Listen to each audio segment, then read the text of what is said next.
I was currently attending the University of Illinois at Urbana-Champaign when this all started. On the news one night, a report showed a man being lifted into the back of an ambulance. It took me a second to realize that I actually recognized him. His name was Jim Boone, senior producer for the in-town game studio Volition. Boone would occasionally speak to classes and explain the ins and outs of his company.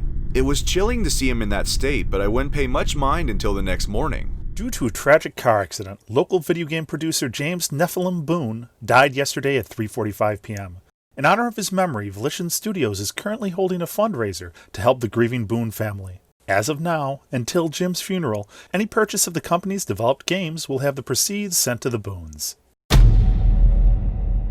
Soon after the report, I decided to run down to a nearby game shop. I was in need of a new video game and I thought I might as well help out a charity too. I made sure to only look for games with a Volition icon. As I browsed the selection, one game caught my eye, Saints Row 2. I picked up the case before noticing the initials JB written on the side. At the time, I just brushed it off as a copy being pre-owned. So I purchased the game and made my way back home to play it.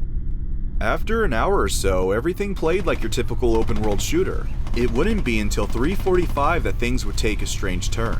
While running along the street, an NPC turned and walked directly up to my character. It didn't seem too odd until he began chanting, "Life is needed, give us life." More NPCs began walking over and doing the same. "Life is needed, give us life." They were everywhere. Unnerved by the situation, I turned off my console. I told myself that it must have been a glitch, but somehow I felt there was something more. I went over and examined the game's case. Flipping it over, I noticed a small sticker on the side. This copy is for testing purposes only, not for retail. Well, that would explain it, I thought. I must have got a hold of an incomplete copy of the game. Of course it would have unusual bugs. Still, I wouldn't touch the game again until the next day. At first, it played just fine. It wasn't until 3:45 that things would become erratic. As I drove along the highway, the screen went dark. Believing the game froze, I stood up to reset my console, but before I hit the off switch, I noticed something appear, an NPC drenched from head to toe in blood. As I looked closer, I realized that it looked nearly identical to Jim Boone. The NPC drew closer before suddenly appearing before me. As if paralyzed, I couldn't move as the entity stared at me.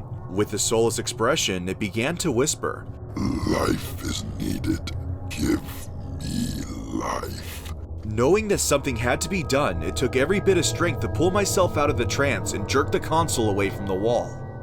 Without hesitation, I took the game and buried it in the backyard, never to be seen or played again.